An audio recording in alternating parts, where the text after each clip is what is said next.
Pendengar El Cinta dimanapun Anda berada, kita masih bersama edisi sore dan terima kasih Asrofi yang menjadi host di edisi sore. Dan kali ini El Cinta News and Talk edisi sore kedatangan tamu dari Perbasi. Ada Mbak Nir sebagai Sekjen Perbasi dan juga Wakil Ketua Umum Perbasi ada Mas Edi. Dan di sini kita akan bicara mengenai masalah bola basket di Indonesia karena sesaat lagi kita akan menjadi host untuk FIBA World Cup ya di 2023 ini bersama Filipina dan Jepang. Ya, 3 negara. 3 negara. Selamat sore Mbak Nir, apa kabar? Selamat sore, kabar baik, selalu baik. Alhamdulillah. Mas Edi, apa kabar Mas? Salam basket untuk kita semua. Ini kita belum ketemu nih Mas Aryo di lapangan ya.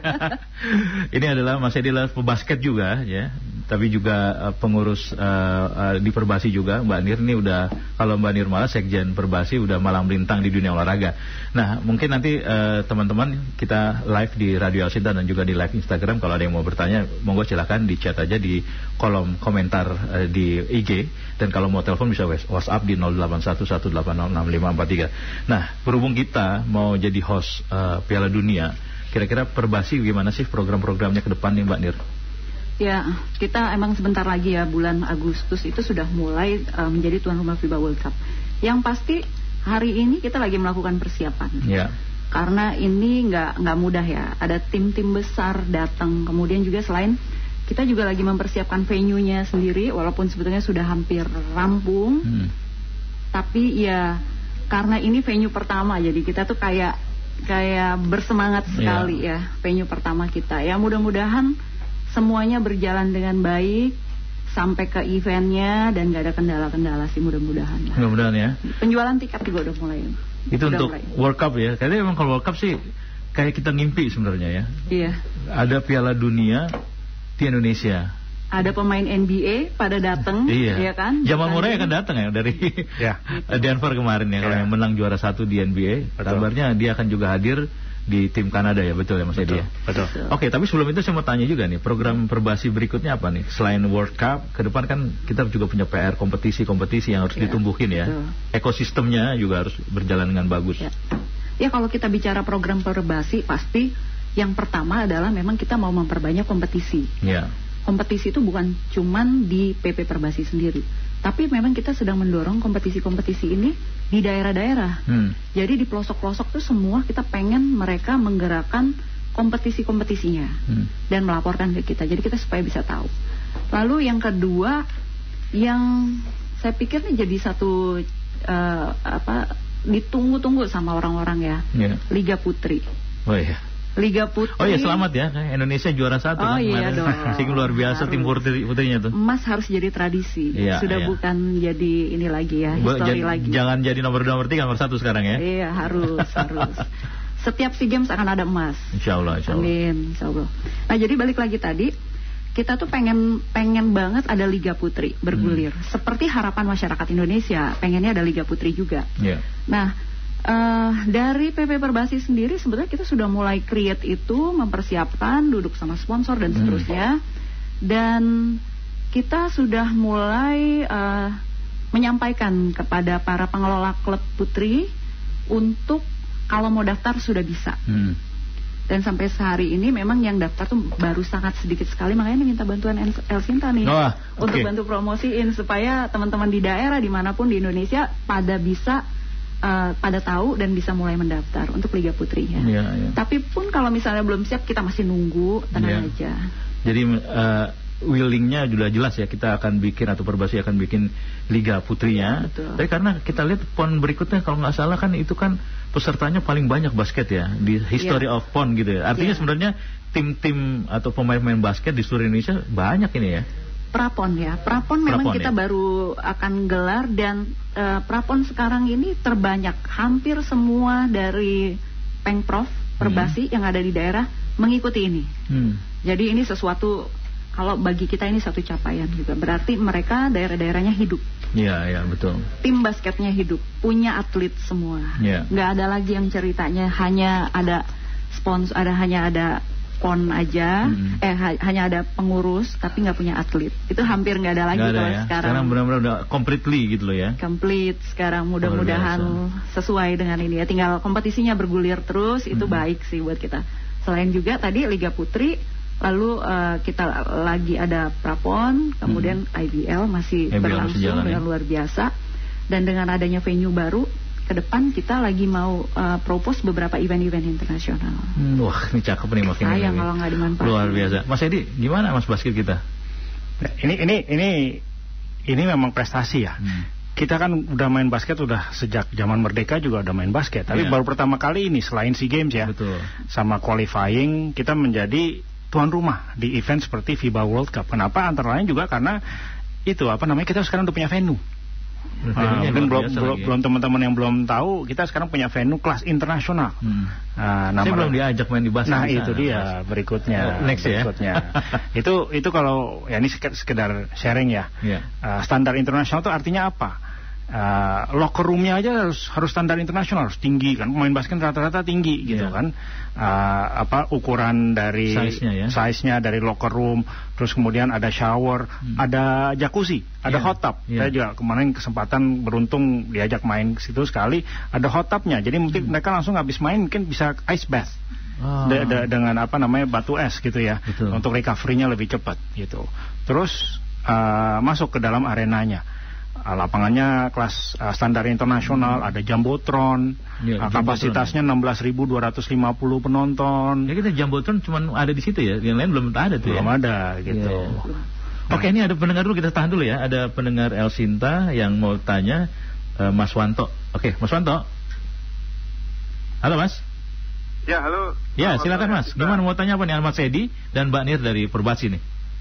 Ya, sebelumnya saya ingin mengucapkan selamat dulu untuk Perbasi ya, tim putri kita meraih emas kemarin dan semoga ini jadi tradisi ya, jadi tradisi ke depannya. Enggak cuma di putra doang, namun di putrinya juga nanti akan dapat emas-emas lagi di SEA Games dan setidaknya itu mungkin bisa ke tingkat Asia ya. Amin. Pertanyaannya dong.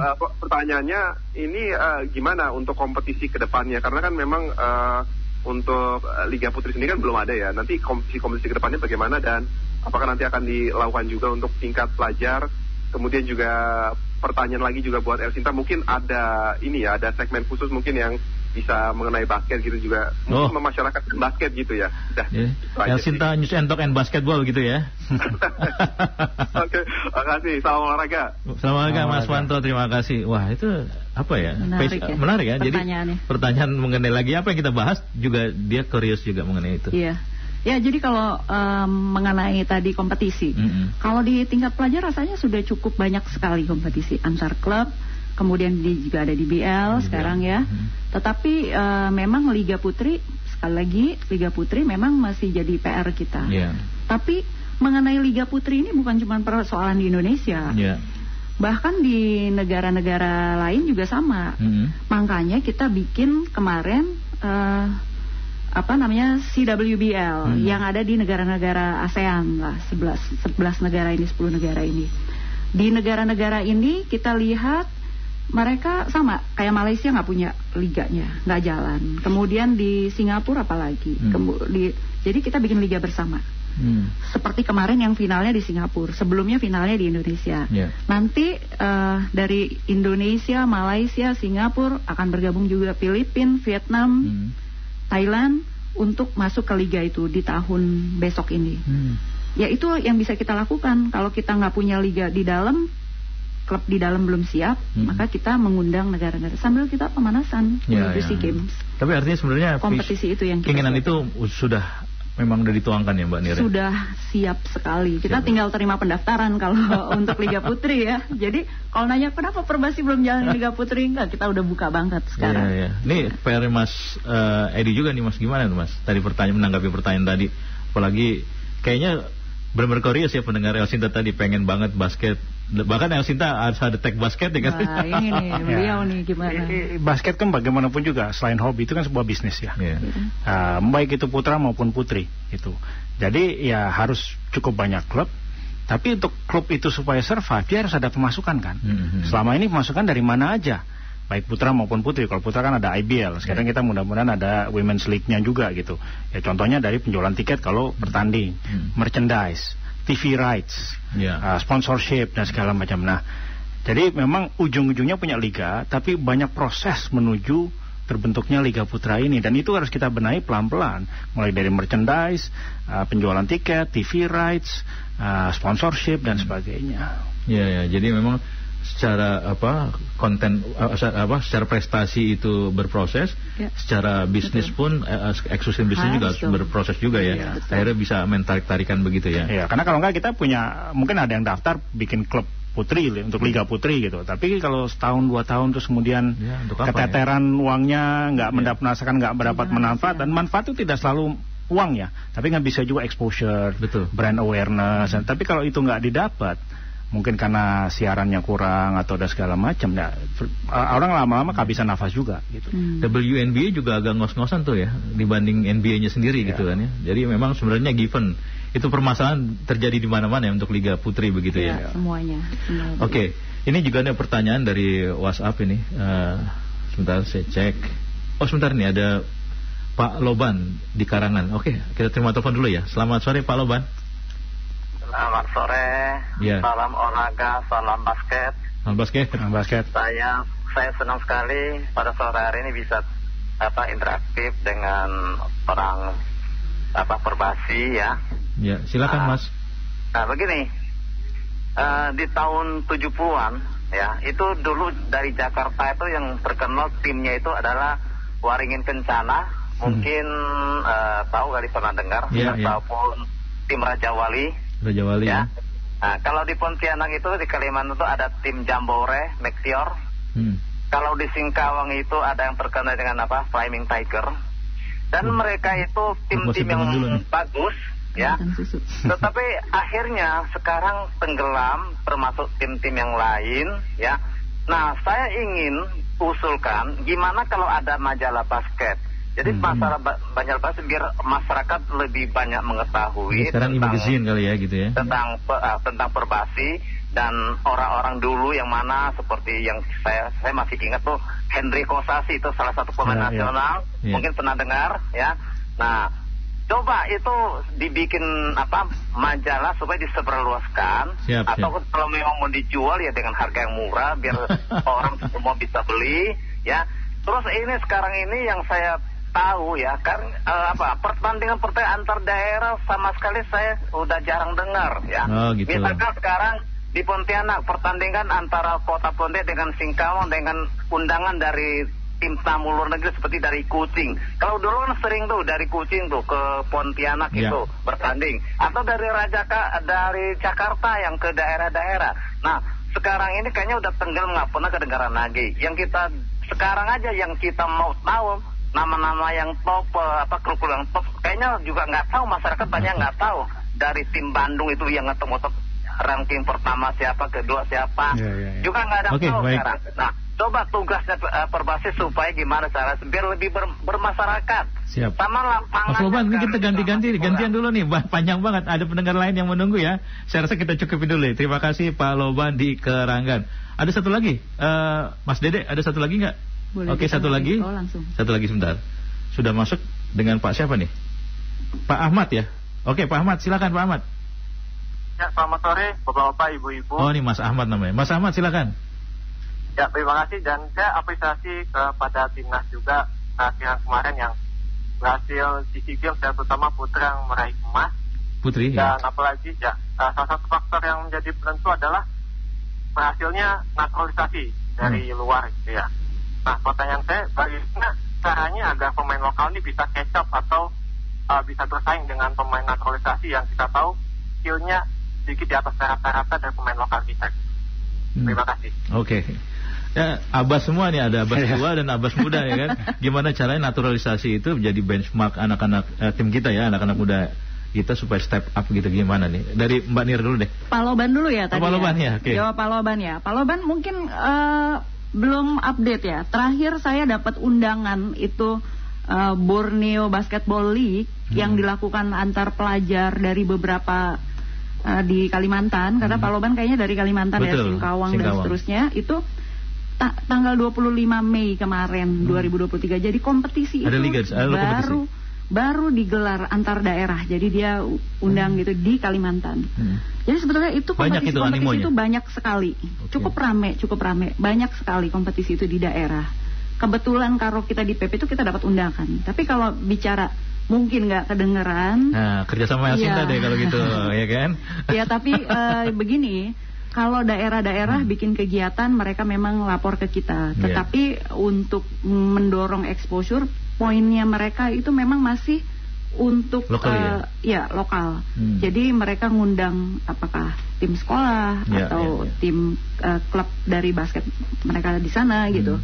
Tapi ya, event itu ada. Ada ya. Event itu bergulir di daerah-daerah. Tapi memang belum semua daerah. Ini yang PR-nya kita. PR-nya juga nih exposure nih Mas. Exposure, Kalau PP Perbasi tadi udah banyak yang request tuh, katanya mestinya El Sinta kerjasama kita ya. Jadi yang begini nih jangan cuma hari ini, seterusnya. Gitu loh. Itu. Yang penting kita win-win dan enak, dan juga untuk pendengar El Sinta dimanapun berada mendapatkan informasi yang clear gitu ya. Mas Edi itu tadi tanya tentang itu loh, naturalisasi loh. Iya. Naturalisasi itu kan setiap negara melakukannya berbeda-beda, ya, tanpa menyebut nama ya. Ada yang mungkin timnasnya diperkuat oleh 2 pemain naturalisasi, ada yang mungkin 5 atau bahkan lebih gitu ya. Atau 100-nya kayak Kamboja. Ya, itu Mas Aryo yang ngomong, bukan saya ya. Tapi kan intinya itu kan bukan hanya semata menang. Kalau hanya semata menang, ya udah seluruh roster itu ya isinya pemain naturalisasi. Tapi kan kita mau ada transfer of knowledge, skill transfer juga, gitu. Transfer of pengetahuan juga, gitu. Nah itu yang kita inginkan. Memang kita sekarang melakukan naturalisasi, tapi kan kedepannya maunya dengan talent lokal itu tidak hanya bertambah kuantitasnya, tapi kualitasnya juga. Nah ini adalah trigger. Ini sebenarnya tidak hanya terjadi di pertandingan internasional. Di IBL, Indonesia Basketball League, itu juga menggunakan pemain impor. Tapi dibatasi 2 pemain impor per klub.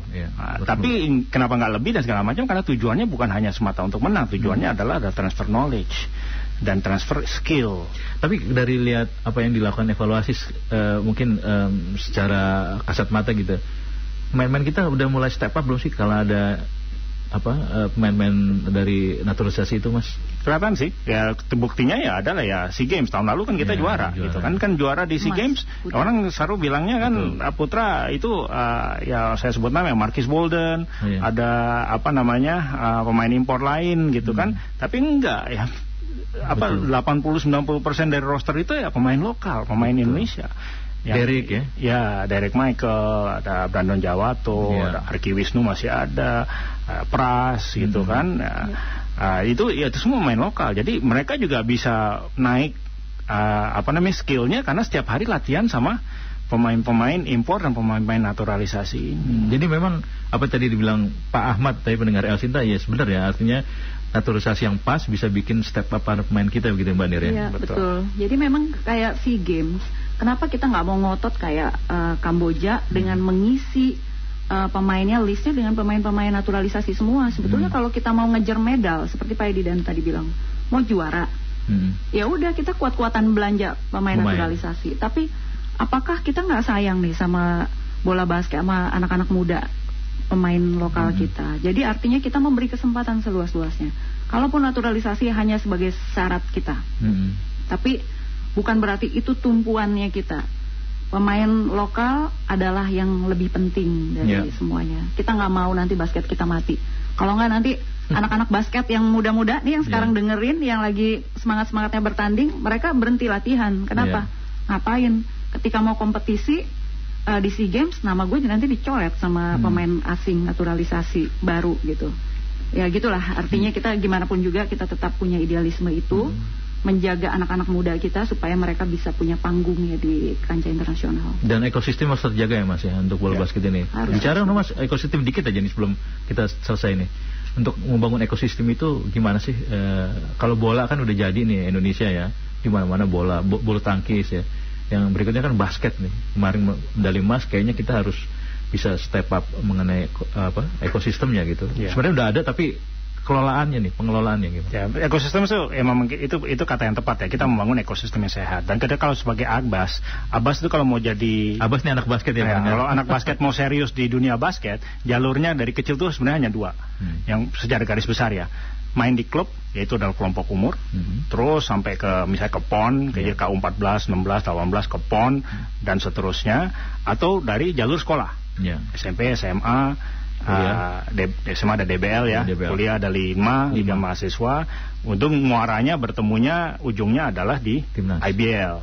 Setelah itu baru naik lagi satu kelas adalah Timnas gitu kan. Nah, ekosistem yang kuat adalah kita memanfaatkan teman-teman di Pengprov, pengurus provinsi, terus Pengkot, Pengkap dan sebagainya, karena mereka yang menyelenggarakan kompetisi lokal. Nah, itu jadi ekosistem yang kuat. Ya, kita di PP, di pengurus pusat Perbasi itu sebenarnya umbrella, payung.